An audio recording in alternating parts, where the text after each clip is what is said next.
থাক, আমাকে নিয়ে আর কেউ কষ্ট পাওয়া লাগবো না। কান্না করো না বাবু, তুমি কান্না করো না। কেন কান্না করো? তোমার কান্নাটা আমি সইতে পারি না। আমার এই কান্না করে যদি কেউ সুখে থাকে তাহলে থাকুক। না বাবু, প্লিজ না বাবু, তুমি কান্না করো না বাবু। আপনি তো অনেকটাই হাসি খুশি আছেন আমার এই কান্না করে।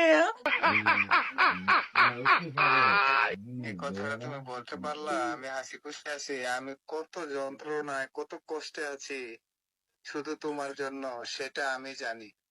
সেটা তো তুমি জানবা না, তুমি তো দেশে আছো, আমি প্রবাসে আছি, কত কষ্টে যে আছি। বারবার শুধু তোমার কথা মনে পড়ে, পারি না কাঁদতে, পারি না কেউর কাছে বলতে। কি বললা বাবু তুমি এটা? দেখি তো আমার কেমন ভালোবাসো, সারাদিন চলে যে আমার একটু ফোনও দাও না।